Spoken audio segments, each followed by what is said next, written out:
Tobacco Root Mountains, Montana Territory, 1889.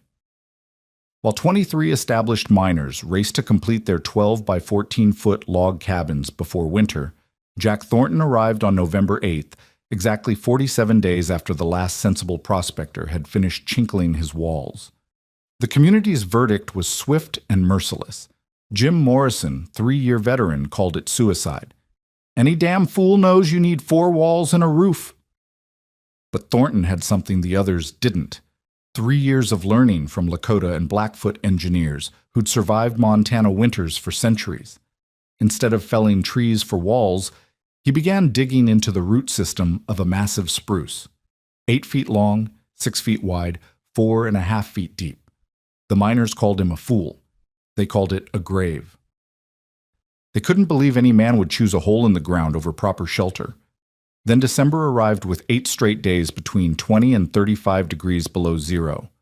Morrison's cabin dropped to 12 degrees inside, despite burning his entire winter wood supply.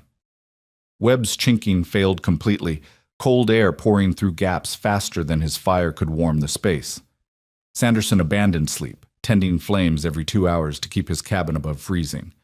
But Thornton's underground shelter, it maintained 50 degrees while he slept through the night, burning a quarter of the wood his neighbors consumed. What did this prospector understand about Earth's thermal properties and indigenous engineering that 3 years of frontier experience had taught everyone else to ignore? If you value stories of practical wisdom that stood the test of time, make sure to subscribe. We've got more documented accounts worth remembering. Comment your city and state. We love seeing where these historical lessons reach. The first snow had already dusted the Tobacco Root Peaks when Jack Thornton's pack horse picked its way down the narrow mining trail on November 8, 1889. Behind him stretched 3 years of seasonal prospecting through Dakota Territory, Wyoming, and Colorado, 3 years that had taught him lessons no mining manual contained. At his side hung the tool that would mark him as either experienced or desperate, a Blackfoot-made digging stick with iron tip, traded for tobacco at Fort Benton 3 months earlier, when most men were buying axes and saws. 23 miners had already staked claims along Alder Creek, their cabins in various stages of completion. The established rhythm of frontier construction echoed through the valley, the steady ring of axes against pine, the scrape of draw knives peeling bark, the methodical thunk of logs being notched and fitted. Every man followed the same proven formula: 12 by 14-foot dimensions, 7-foot walls, pine log construction with mud and grass chinking, shake roof, central fireplace. The mathematics were simple and universal: 6 to 8 weeks minimum build time for proper shelter, with winters killing cold arriving in 3 weeks maximum. Jim Morrison straightened from his chinking work as Thornton's horse approached the largest unclaimed plot.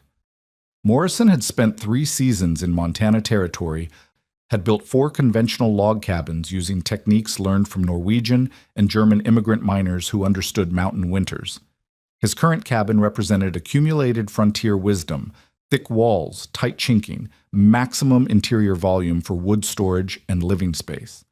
The sight of a newcomer arriving so late in the season triggered immediate concern mixed with professional disdain.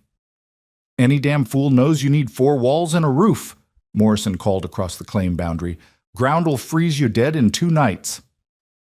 The warning carried the authority of experience, backed by visual evidence of Morrison's own nearly completed structure. His cabin walls rose 6 logs high, gaps carefully stuffed with clay-rich mud mixed with dried grass, the shake roof framework already supporting its first courses of split cedar. This was how civilized men survived Montana winters, through proven methods, adequate preparation, and respect for the brutal realities of high-altitude cold. Thornton dismounted without responding, his attention focused on the massive old-growth spruce that dominated his claim boundary. The tree rose nearly 90 feet, its trunk measuring 18 feet in circumference at chest height. More importantly, its root system extended 30 feet in all directions, creating a natural drainage network that had kept soil stable and relatively dry for an estimated 300 years. He walked the perimeter slowly, reading the land the way his Blackfoot guide had taught him to see winter shelter opportunities. "This tree's been keeping warm longer than white men been in Montana?" Thornton finally replied, running his hand along the deeply furrowed bark. The comment drew laughter from Pete Sanderson, whose own cabin walls were already chinked and ready for roofing. Sanderson had arrived from Minnesota with solid carpentry skills and 2 seasons of Montana mining experience.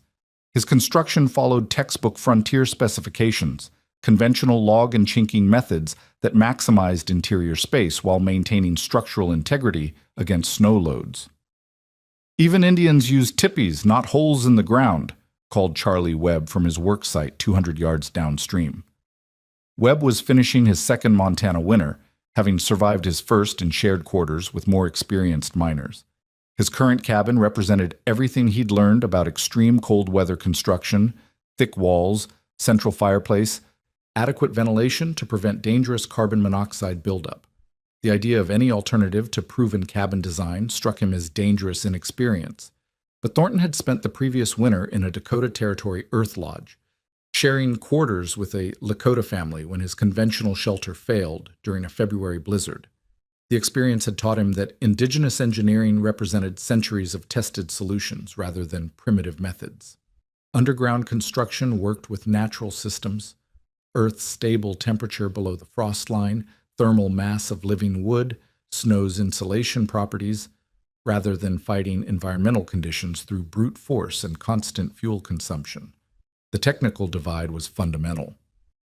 Conventional frontier wisdom demanded maximum interior volume to accommodate wood storage, cooking facilities, and basic living space. Multiple families had died in cabins too small to store adequate fuel supplies. Morrison's design prioritized this lesson, creating enough interior space to stack 8 cords of split pine, the calculated minimum for winter survival. His central fireplace positioned against the exterior wall maximized usable floor space while providing adequate heat distribution. Thornton's alternative prioritized thermal efficiency over volume. His Blackfoot guide had explained the mathematics during their tobacco-scented conversations at Fort Benton. Earth temperature below the frost line remained constant at 45 degrees year-round. Living tree trunks provided thermal mass that absorbed heat during the day and released it slowly at night. Root systems created natural drainage that prevented the moisture problems plaguing conventional cabins. Small spaces heated quickly and retained warmth longer, requiring dramatically less fuel to maintain livable temperatures. "You're digging your own grave, fool!" Morrison shouted as Thornton began marking the excavation perimeter with his iron-tipped digging stick. The measurement process revealed the depth of Thornton's planning, 8 feet long to provide adequate sleeping and storage space, 6 feet wide to span between major roots without damaging the tree's structural integrity, 4.5 feet deep at the center, tapering to 3 feet at the tree trunk end where the massive spruce would provide one complete wall. The established miners paused their own work to watch this apparent suicide in progress. Webb set down his draw knife, genuinely concerned that he was witnessing a man's mental breakdown under pressure. Sanderson abandoned his roof construction to get a closer look at what appeared to be funeral preparations. Even Morrison stopped chinking to stare across the claim boundary, torn between professional obligation to help a fellow miner and complete bewilderment at methods that violated every principle of frontier survival. Thornton ignored their commentary, focused on soil composition beneath the massive spruce. 200 years of decomposed needles had created a naturally insulating duff layer 18 inches thick, followed by well-drained sandy loam that showed no signs of seasonal water accumulation. The tree's root system had dried this soil for centuries, creating exactly the stable foundation that conventional cabin builders achieved through extensive site preparation and drainage work. By evening, Thornton had excavated 18 inches down across the entire 8 by 6 foot perimeter. The work revealed the precision of his planning. Major roots channeled naturally around his chosen dimensions. Minor roots created air pockets that would provide additional insulation. Morrison's final comment of the day carried across the darkening valley. 3 weeks till killing cold, and you're still playing in the dirt like a child. November 9th dawned clear and bitter, the first hard frost silvering the valley grass as Thornton continued his excavation with systematic precision. His iron-tipped digging stick bit through the duff layer with surprising efficiency, revealing soil composition that validated every calculation his Blackfoot guide had shared during their summer trading sessions. The decomposed spruce needles gave way to sandy loam that crumbled perfectly in his hands, well-drained earth that showed no signs of seasonal water retention or frost heave damage. Morrison emerged from his cabin at sunrise, coffee steaming in the frigid air, and found himself drawn to watch the methodical destruction of what he considered basic survival instincts. Day 2 of the Fool's funeral preparations. He announced loudly enough for Webb and Sanderson to hear across their respective claims. The commentary had become morning ritual, a mixture of genuine concern and professional bewilderment at techniques that violated every principle of frontier construction wisdom. By noon on November 10th, Thornton had reached 3.5 feet depth across the entire perimeter, his excavation revealing the critical discovery that would vindicate his entire approach. The soil temperature at this depth measured exactly 45 degrees, precisely what traditional knowledge had promised. Below the frost line, Earth maintained consistent temperature regardless of surface conditions, creating a natural heat reservoir that conventional cabin construction ignored completely. The massive spruce trunk provided one complete wall that required no construction materials, its bark naturally waterproof after centuries of Montana weather. Sanderson abandoned his roof work entirely by the afternoon, fascination overcoming his schedule pressure as he watched Thornton map the root system like an underground blueprint. Major roots channeled water away from the excavation naturally, their placement creating drainage channels that had functioned effectively for 3 centuries. Minor roots formed air pockets throughout the surrounding soil, providing natural insulation that no conventional chinking method could replicate. The tree's living wood maintained higher temperature than dead construction lumber, adding thermal mass that would store and release heat throughout the winter months. Even badgers got more sense than that prospector, Webb called from his claim, but his tone carried less certainty than previous days. The excavation revealed engineering sophistication that challenged assumptions about primitive construction methods. Thornton used the root structure as natural shelving for supplies, carving storage niches into the living wood that provided both organization and additional insulation. Every element of the design worked with existing natural systems rather than imposing foreign construction principles on reluctant terrain. November 11th brought the roof construction phase that would test Thornton's understanding of load-bearing principles and weather protection. 4 lodgepole pine logs, each 8 inches in diameter, spanned the 6-foot width of his excavation. These primary supports bore the weight of everything above, a calculated load that included heavy snow accumulation, secondary structural elements, and multiple insulation layers. The engineering represented traditional knowledge refined through generations of Plains Indian earth lodge construction. 47 straight spruce saplings, each 2 to 3 inches in diameter, formed the secondary layer laid perpendicular to the primary supports. Thornton selected each sapling individually, testing for straightness and strength, rejecting any piece that showed signs of rot or insect damage. The perpendicular placement distributed weight evenly while creating the framework for subsequent insulation layers. The precision of this traditional technique impressed even Morrison, whose carpentry experience recognized sophisticated load distribution when he saw it. The insulation layer required 8 inches of spruce bough thatch with needles pointing downward for water shedding, a detail that revealed deep understanding of Montana precipitation patterns.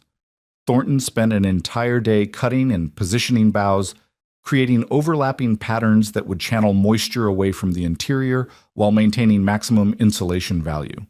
The technique copied methods he'd observed in Lakota earth lodges, where proper thatch positioning meant the difference between dry shelter and catastrophic interior flooding. 23 sections of spruce bark, each measuring 3 feet by 2 feet, formed the outer weather barrier. Thornton harvested these sections from dead trees throughout the valley, careful to select bark pieces without cracks or gaps that would compromise waterproofing. The overlapping shingle-style installation created multiple layers of protection, with each piece positioned to shed water downslope while preventing wind penetration. The entire roof system could support 3 feet of snow depth, approximately 2,400 pounds of distributed load calculated from Montana Territory weather records. "Day 4 of watching a man prepare his own grave," Morrison muttered, but his daily commentary now carried undertones of uncertainty. The roof construction displayed engineering knowledge that challenged his assumptions about proper frontier building methods. Webb had stopped making jokes entirely, genuinely puzzled by construction techniques that seemed simultaneously primitive and sophisticated.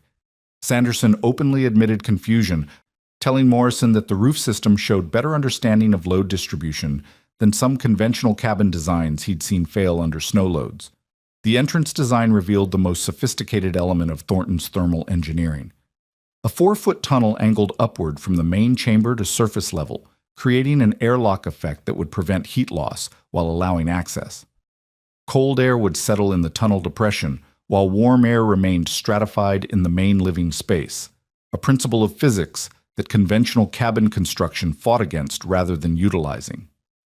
The entrance faced southeast, away from prevailing northwest winds while maximizing solar heat gain during brief winter daylight hours.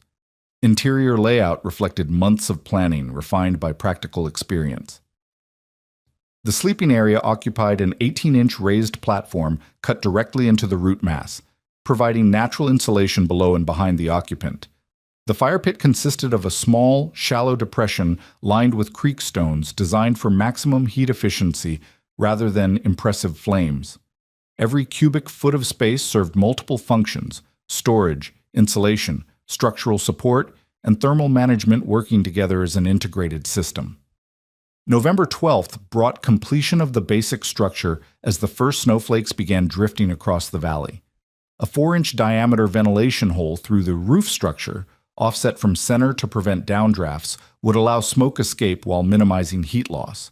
The technique copied Plains Indian methods that Thornton had studied during his winter with the Lakota family, where proper ventilation prevented both suffocation and excessive heat loss. Morrison called across the claim boundary one final time as snow began falling in earnest. "Still time to build something that won't kill you, fool." But his voice carried less conviction than previous days, the completed structure displaying engineering principles that challenged 3 years of frontier construction experience. The blizzard struck without warning on November 16th, transforming the Tobacco Root Valley from autumn mining camp to Arctic battleground in less than 18 hours. Temperature plummeted 47 degrees between dawn and midnight, dropping from a manageable 23 degrees to a bone-crushing 24 below zero. Wind reached sustained 35 miles per hour with gusts hitting 60, driving 28 inches of snow horizontally across the exposed mining claims. Even by Montana standards, this represented an unusually early and severe storm that caught established miners with incomplete winter preparations. Morrison's cabin, which had seemed adequately prepared just days earlier, immediately revealed critical weaknesses under the assault of genuine Arctic conditions. His carefully applied mud and grass chinking began cracking within hours as temperatures dropped, creating hairline fractures that widened into gaps, allowing frigid air to stream directly into the interior. The central fireplace, positioned against the exterior wall to maximize floor space, proved inadequate against the thermal demands of sustained sub-zero conditions. Despite burning through 8 cords of split pine per week, nearly double his calculated winter supply, interior temperatures struggled to reach 19 degrees. Webb's cabin suffered even more dramatic failures as the storm's full fury revealed fundamental flaws in conventional construction methods. His chinking failed catastrophically, gaps opening faster than he could repair them in the howling wind and driving snow. Cold air poured through the widening cracks at a rate that overwhelmed his fire's heating capacity, creating interior conditions barely distinguishable from the outdoor environment. With interior temperatures dropping to 8 degrees despite constant fire maintenance, Webb abandoned his shelter on the storm's second day, seeking emergency refuge with Sanderson. Sanderson's cabin, representing the most sophisticated conventional construction in the camp, demonstrated the inherent limitations of standard frontier building principles when confronted with extreme conditions. His 12 by 14-foot interior, designed to accommodate adequate wood storage and living space, became a liability under genuine survival conditions. The high ceiling that provided comfortable headroom during mild weather now allowed precious heat to rise away from the living area, creating temperature stratification that left floor level at 18 degrees while ceiling temperatures reached 32. The large interior volume that seemed advantageous during construction now required massive fuel consumption to achieve even marginal warmth. Meanwhile, 40 feet away and 8 feet underground, Thornton's tree pit shelter maintained interior conditions that defied every expectation of frontier survival wisdom. On November 16th, with outside temperatures at 22 below zero, his underground chamber registered 48 degrees. The Earth's stable thermal reservoir, dismissed by conventional builders as irrelevant, proved its value under genuine test conditions. Living tree roots surrounding the excavation provided thermal mass that absorbed heat during brief warming periods and released it slowly throughout the extended cold snap. The scientific principles underlying Thornton's success became evident as the storm continued. Earth below the frost line maintained its 45-degree baseline regardless of surface conditions, creating a natural heat foundation that conventional above-ground construction could never access. The massive spruce trunk eliminated heat loss through one complete wall, while its root system provided insulation values that manufactured materials couldn't match. Snow accumulation, reaching 4 feet deep by the storm's third day, added insulation equivalent to R-value 15, while reducing heat loss through the roof structure by 85%. Air circulation in the underground shelter followed physics principles that worked with natural thermal dynamics rather than fighting them. The low entrance created a thermal trap where cold air settled in the access tunnel while warm air stratified at sleeping level in the main chamber. This natural convection system required no energy input while maintaining temperature differentials that conventional cabins achieved only through constant fire maintenance. Thornton's small fire pit heated the confined space quickly and efficiently, requiring only 6 to 8 pounds of wood daily compared to the 150 pounds consumed in standard cabins. By November 20th, the contrast between construction methods had become stark and undeniable. Morrison faced a fuel crisis that threatened his survival, having burned through his calculated monthly wood supply in just 5 days of extreme cold. Ice formed on his interior walls near the chinking gaps, creating conditions where breath froze and metal tools became too cold to handle with bare hands. Sleep became impossible without constant fire maintenance every 2 hours, leading to exhaustion that compounded the physical stress of inadequate heating. Webb's situation grew desperate as his abandoned cabin filled with snow through the failed chinking, rendering it uninhabitable even after emergency repairs. Sharing Sanderson's shelter created overcrowding that strained already inadequate heating capacity, forcing both men to burn furniture and mining equipment to supplement their dwindling firewood supplies. The social dynamics of the mining camp shifted as conventional wisdom confronted the reality of its own failure under test conditions. Sanderson, despite hosting Webb and maintaining the most sophisticated conventional shelter, found himself questioning 3 decades of construction experience as he watched his carefully planned heating system prove inadequate. His proper cabin design required constant attention, fire maintenance every 2 hours including throughout the night, continuous monitoring of chinking gaps, and fuel consumption rates that threatened to exhaust his winter wood supply before January. The physical and mental exhaustion of maintaining marginal survival conditions in an inadequate shelter began taking its toll on all 3 conventional builders.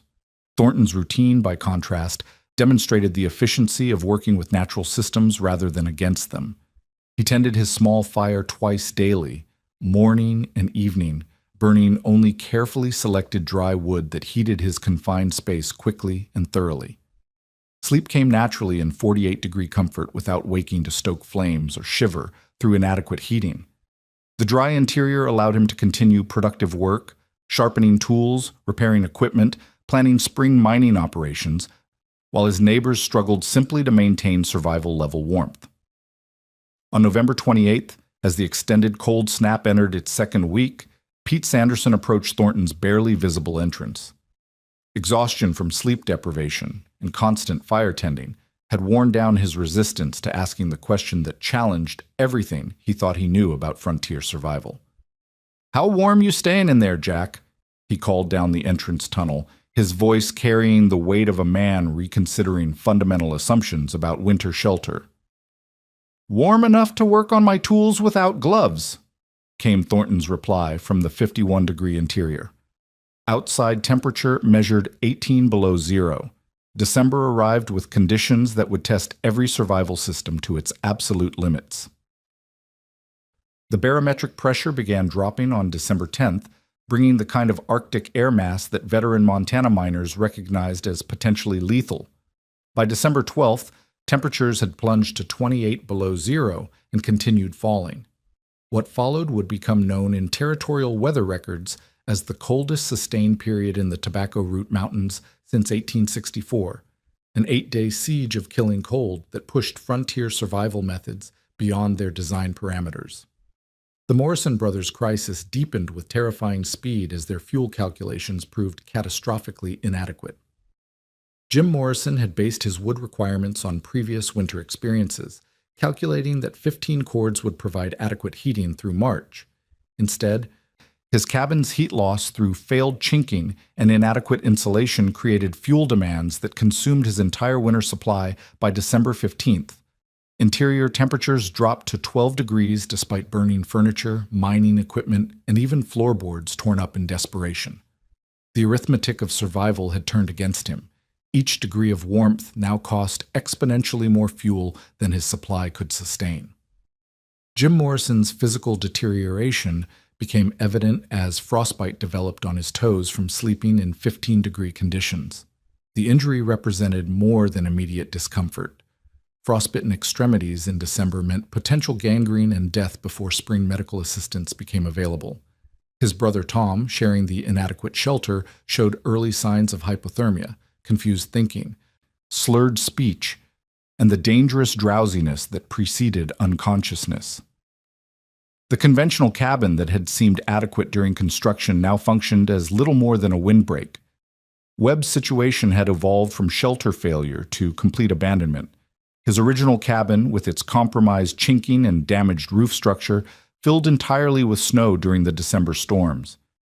Even after seeking refuge with Sanderson, the shared shelter strained beyond its heating capacity, with two men competing for warmth around a single fireplace. The overcrowding created new problems: increased carbon monoxide risk from overuse of the heating system, depleted oxygen from two men breathing in a sealed space, and accelerated fuel consumption that threatened both occupants' survival. Sanderson discovered that his proper cabin design became a systematic liability under genuine Arctic conditions. The 12 by 14 interior that provided comfortable living space during mild weather now created an impossible heating challenge. Heat rose immediately to the 7-foot ceiling, leaving the floor level where men actually slept at temperatures barely above freezing. The large interior volume required massive fuel input to achieve even marginal warmth, while the conventional fireplace design lost precious heat through the chimney faster than wood could be burned. Sleep became a carefully managed survival exercise. 2 hours of rest followed by mandatory fire maintenance repeated throughout each night. The fuel crisis facing all conventional builders revealed fundamental flaws in frontier heating calculations. Standard cabins required 12 to 15 cords of wood per month during extreme conditions, compared to pre-winter estimates of 6 to 8 cords. The mathematical impossibility became obvious. No miner had cut enough wood to sustain conventional heating through extended Arctic conditions. Desperation drove them to burn tools, furniture, structural elements from their own shelters, and even personal belongings that represented months of accumulated wealth. Thornton's measurements during the same period demonstrated the dramatic superiority of indigenous thermal engineering. On December 12th, with outside temperatures at 22 below zero, his shelter maintained 49 degrees. December 15th brought 28 below outside, while his interior registered 51 degrees. The worst day, December 18th, saw outside conditions drop to 35 below zero, while the tree pit shelter held steady at 48 degrees. December 20th recorded 31 below outside with 50 degrees maintained underground. The technical analysis of Thornton's success revealed principles that conventional frontier wisdom had dismissed as primitive superstition. Underground temperature remained stable because Earth below the frost line maintained its 45-degree baseline regardless of surface conditions, a thermal reservoir that above-ground construction could never access. The living spruce trunk provided thermal mass that absorbed heat during brief warming periods and released it slowly during temperature drops, creating a natural heating system that required no fuel input. Snow insulation, now reaching over 4 feet deep, created a complete thermal barrier with insulation values exceeding anything available to conventional construction. His fuel consumption statistics demonstrated efficiency that seemed impossible to conventional builders. Thornton used 1.2 cords total through December, while conventional cabins burned 12 to 15 cords, attempting to maintain barely survivable conditions. The small underground space heated quickly with minimal fuel input, retained heat for hours without maintenance, and provided comfortable working conditions that allowed productive activity rather than mere survival. He read by firelight, maintained and sharpened equipment, and slept full nights without waking to tend fires. December 18th brought the breaking point for conventional construction methods. Jim Morrison, facing immediate death from hypothermia and fuel exhaustion, made his way through 35 below conditions to Thornton's entrance. The act represented complete abandonment of 3 years of frontier building wisdom and professional pride. "Jack, we're in trouble," Morrison called down the entrance tunnel. "Can't keep warm enough to live." The admission carried weight beyond immediate crisis, a recognition that fundamental assumptions about winter survival had proven wrong under test conditions. Thornton emerged from his 48-degree shelter into 35 below air, demonstrating temperature differentials that exceeded what Morrison experienced between his failing cabin and the outdoors. The visual evidence was undeniable. Thornton worked barehanded for several minutes while Morrison couldn't remove his gloves without immediate frostbite risk. The underground shelter dweller showed no signs of cold stress, moved normally, and displayed the physical condition of a man living in heated comfort rather than fighting for survival. The technical explanation Thornton provided represented centuries of indigenous engineering refined through generations of winter survival. Earth's stable temperature created a natural heat foundation. The thermal mass of living wood stored and released heat efficiently. Snow insulation eliminated heat loss through proper roof design. The airlock entrance prevented cold infiltration while maintaining interior warmth. Minimal space heated quickly and retained temperature without constant fuel input. Every element worked together as an integrated system rather than fighting natural thermal dynamics.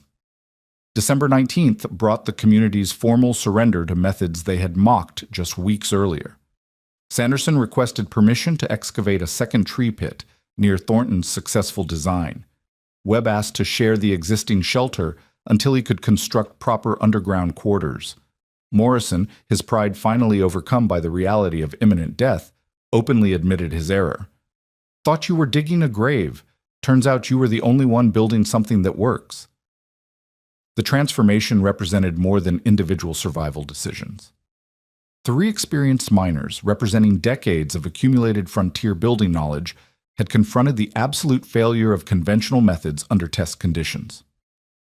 Traditional indigenous engineering, dismissed as primitive ignorance, had proven superior in every measurable way: fuel efficiency, interior comfort, construction time, material requirements, and ultimate survival effectiveness.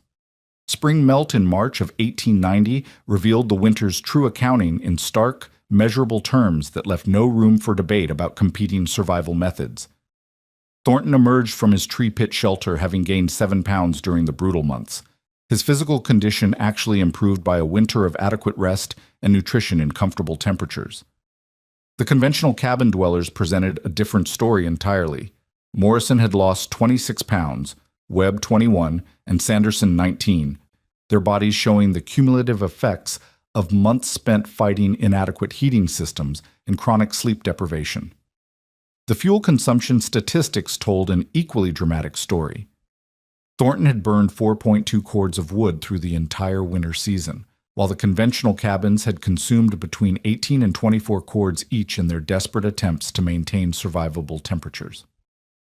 Morrison's final tally included not just firewood, but furniture, floorboards, mining equipment, and personal belongings sacrificed to feed his failing heating system. The economic implications were staggering. Conventional heating had consumed winter fuel supplies worth more than most miners earned in a full season of successful prospecting. Construction time vindication proved equally significant. Thornton's 4-day building period compared to the 6 to 8 weeks required for conventional cabin construction represented a 90% reduction in labor investment. Material efficiency statistics were even more dramatic. His tree pit shelter used 90% less lumber than standard cabins, required no purchased materials except basic hand tools, and demanded zero maintenance throughout the winter season. Meanwhile, conventional structures required constant chinking repairs, roof patches to prevent snow infiltration, and continuous chimney cleaning to maintain adequate heating efficiency. Sanderson began construction of his own tree pit shelter in late March, applying lessons learned from observing Thornton's successful design throughout the winter months. His version measured 10 feet by 8 feet, incorporating improved entrance design elements that provided better security while maintaining thermal efficiency. The excavation process revealed the same soil conditions Thornton had exploited: stable temperatures below the frost line, natural drainage through established root systems, and insulation properties of decomposed organic matter that conventional construction couldn't replicate. Webb's innovative approach demonstrated how traditional techniques could be adapted and expanded. His dual-chamber design included a separate workshop area connected to the main living space through a short tunnel, creating specialized zones for different activities while maintaining overall thermal efficiency. The workshop chamber allowed him to continue equipment maintenance and small-scale ore processing throughout the winter months, turning survival time into productive work periods. His entrance system incorporated a double airlock design that further improved heat retention while providing emergency exit options. Morrison's complete conversion represented the most dramatic acknowledgement of conventional wisdom's failure. He abandoned his partially collapsed cabin entirely, investing 2 weeks in spring construction of a tree pit shelter 40% larger than Thornton's original design. His engineering background helped him refine the structural elements, calculating optimal roof loads, improving drainage systems, and developing more sophisticated ventilation controls. The man who had led the winter's mockery became the technique's most enthusiastic advocate. Summer of 1890 brought validation from unexpected sources as word of the tree pit method spread through regional mining networks. 12 additional miners arrived at Tobacco Root specifically to learn underground shelter techniques before establishing their own claims. The newcomers represented experienced prospectors from Nevada, Colorado, and California who recognized superior survival technology when they encountered documented evidence of its effectiveness. Their presence transformed the valley from isolated mining camp to informal training ground for indigenous building methods. Technical documentation became systematic as miners recorded specific measurements, material requirements, and construction variations for different tree species and soil conditions. Sanderson maintained detailed logs of temperature differentials, fuel consumption rates, and structural performance throughout seasonal weather changes. Webb documented his dual-chamber innovations with precise drawings and material specifications. Morrison contributed engineering analysis of load-bearing calculations and drainage system design principles. Winter 1890-91 provided the ultimate test of widespread adoption. 18 tree pit shelters operated simultaneously in the Tobacco Root Valley, housing 34 miners who had abandoned conventional cabin construction entirely. The results were definitive: 0 cold weather casualties compared to the previous year's 3 deaths from hypothermia, average fuel consumption reduced by 75%, and construction costs lowered by 80% through elimination of purchased lumber requirements. Regional adoption accelerated as the technique spread to Beaverhead Mountains, Gallatin Range, and any location where large trees and suitable soil conditions allowed underground construction. Logging camps adapted the methods for temporary winter quarters, reducing their operational costs while improving worker survival rates. Trapping cabins throughout the northern Rockies incorporated tree pit principles, extending the viable season for fur harvesting in remote locations. Homesteader families adopted modified versions for emergency shelters and root cellars that provided both food storage and survival backup systems. The Montana Historical Society began preserving detailed records of tree pit construction techniques in 1895, recognizing their significance to regional settlement patterns and survival technology development. Museum displays documented the thermal principles, construction methods, and historical impact of indigenous engineering knowledge adapted by frontier miners.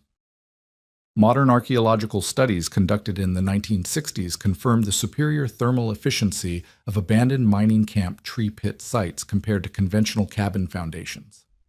Scientific validation arrived through University of Montana engineering studies in 1987, which proved that Thornton's original design achieved R value equivalent to modern construction using only 1889 materials and traditional knowledge. The research documented heat retention properties, structural integrity over decades of use, and environmental integration that contemporary building methods struggled to match. Thermal imaging studies revealed how earth-sheltered construction worked with natural systems rather than imposing artificial heating solutions on hostile environments. Thornton's own reflection, recorded in a 1923 interview when he was 68 years old, captured the fundamental lesson that extended beyond mining camp survival. "Wasn't about being smarter than other miners," he explained to the Montana Pioneer History Project. "Was about listening to people who'd survived Montana winters for centuries before we got here. Blackfoot didn't build tree pits because they were primitive. They built them because they worked." The statement summarized a principle that influenced modern earth-sheltered building, passive solar design, and thermal mass applications throughout the 20th century. Between 1889 and 1920, documented records showed tree pit shelters saved 47 lives in Montana mining camps, prevented countless cases of cold weather injury and hypothermia, and established construction techniques that influenced frontier building practices throughout the northern Rockies. The legacy extended beyond immediate survival benefits to demonstrate how traditional knowledge systems, dismissed as primitive by conventional wisdom, often contained sophisticated solutions refined through generations of practical testing under genuine survival conditions.